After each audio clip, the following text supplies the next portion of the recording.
live stream.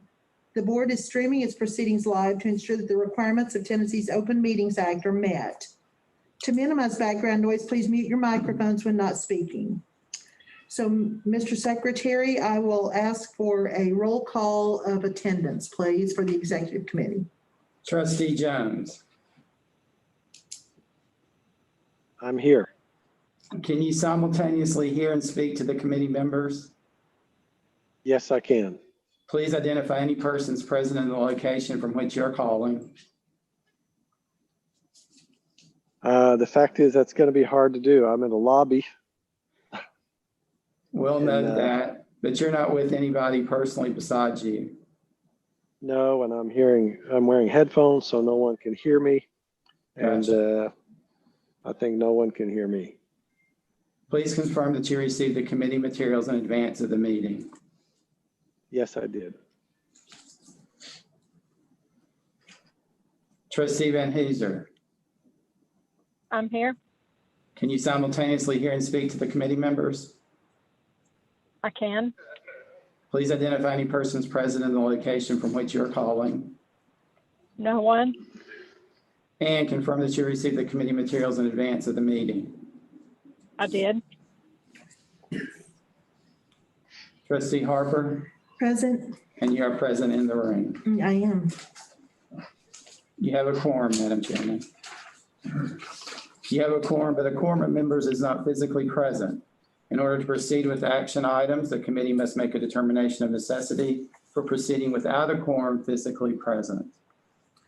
Thank you, Mr. Secretary. So pursuant to Tennessee Code annotated section 8-44-108B3, if a physical quorum is not present at the location of a meeting of a governing body, then in order for a quorum of members to participate by electronic or other means of communication, the governing body must make a determination that a necessity exists. And the following are the facts and circumstances that necessitate a meeting without a quorum physically present today.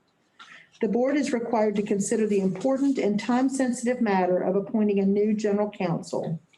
The board is meeting via teleconference in recognition of the need to act on these important matters, in recognition of the need to limit personal contact during the COVID-19 pandemic, and in keeping with Executive Order 63 related to the pandemic. The facts and circumstances necessitate a meeting without a quorum physically present. So I need a motion from one of the Executive Committee members based on these facts to determine that a necessity exists to allow board members, Executive Committee members to participate by electronic means. So moved. Thank you, Tom. Is there a second? A second. Thank you, Teresa. Is there any discussion about the necessity of having this meeting without a quorum physically present?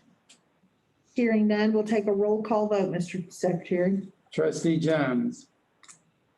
Aye. Trustee Van Hooser. Aye.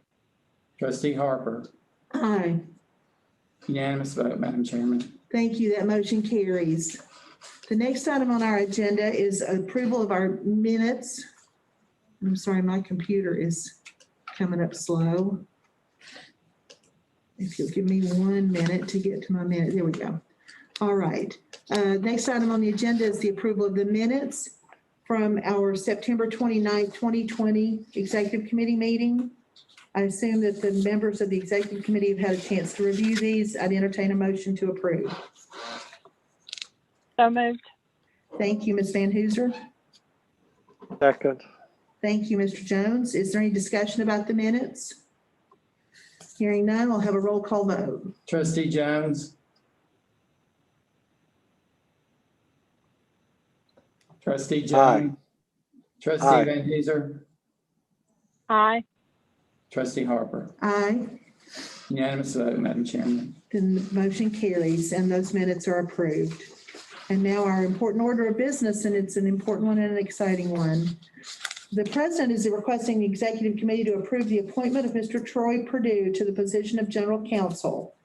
You all have a copy of Mr. Purdue's cover letter and resume. I had the pleasure of getting to meet Mr. Purdue and have lunch, and we had a long visit and a good discussion, and I'm strongly in favor of this. Mr. President Oldham, would you like to say anything before we ask for Sure. any other I'd comments? be glad to. It's certainly my honor to make this recommendation to the executive committee for Mr. Troy Perdue to join us as general counsel.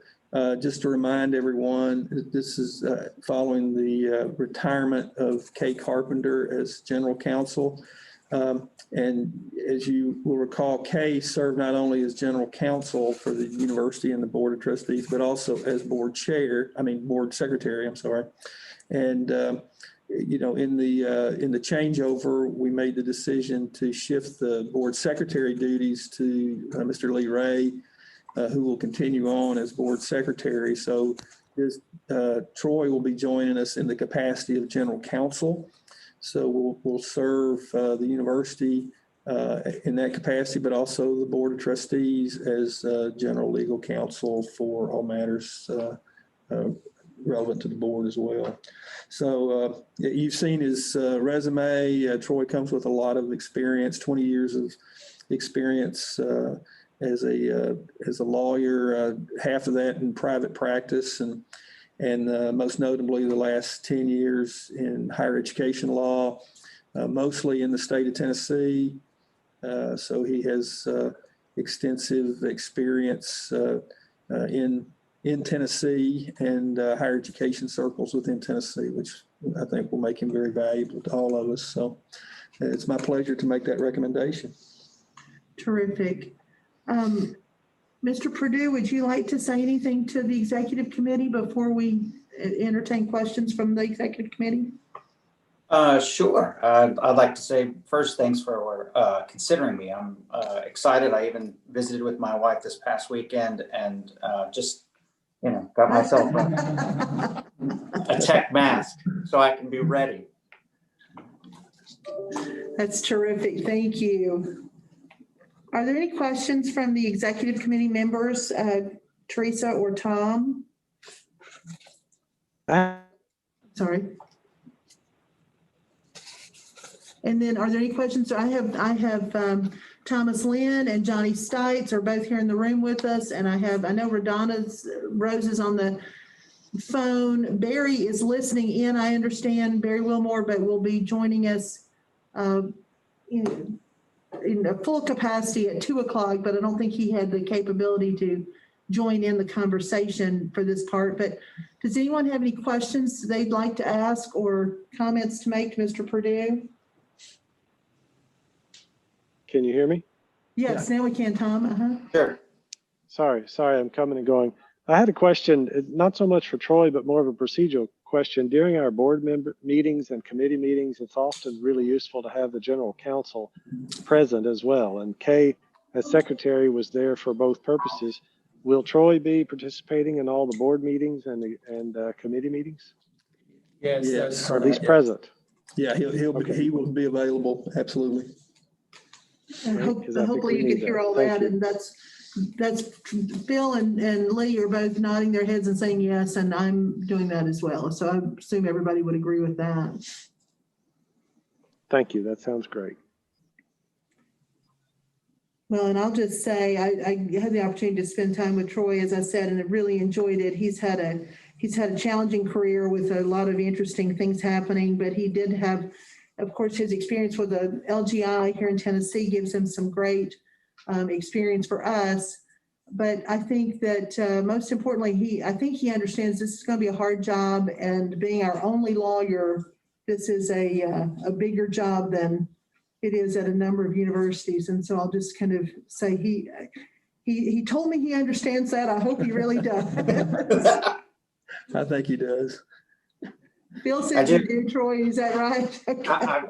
I've worked along with Kay over the last 10 years. I'm very aware of how she's had to do it all herself. So yeah. I'm very aware. Yes, ma'am. Wonderful. Well, are there any other questions from any other trustees? All right, hearing none, then I will entertain a motion to approve the president's request to appoint Mr. Troy Perdue to the position of general counsel. I make a motion that we approve Troy Perdue as general counsel as per the president's request. Thank you, Tom. I second. Thank you, Teresa. Is there any further discussion? Hearing none, we'll take a roll call vote. Trustee Jones, Aye. trustee Van Huzer, Aye. trustee Harper. Aye. Unanimous vote, Madam Chairman. Thank you. So that motion carries unanimously, and I'm delighted to welcome Troy to Tennessee Tech, and I'm delighted that he will be joining us while I'm serving as chairman. I'm looking forward to that. I think that's going to be a great, you have big shoes to fill though, Troy, I will tell you. Kay did a spectacular job as general counsel. Agreed. Thank you all for the consideration and the welcome. I appreciate it. Welcome, yes. All right, do we have a time frame? Can he be here yesterday? That's the question. We're working on it, aren't we, Troy? Well, we're getting there. It's getting closer and closer. Good. November 16th, I think is Oh, that is good. All right, that's fast. All right, great. Well, that's wonderful news. All right, is there any other business to come before the executive committee? I'll remind everyone that new action items can only be raised if we affirmatively vote to hear the items. But is there anything else to come before the executive committee? Hearing nothing, I think I will adjourn. Thank you all very much for your participation. Tom, thank you especially for joining us from Brazil. And Troy. Trudy, I'm going to try to move and get my computer hooked back up. If I can't get back in, I'll call back through my phone for the next meeting. Okay? Gotcha. Thank you. So we're not Thank you, gonna everyone. we won't pick back up, Tom, for about 10 more minutes. So you've got a little time. Okay, great. Thanks. Bye. Thank you.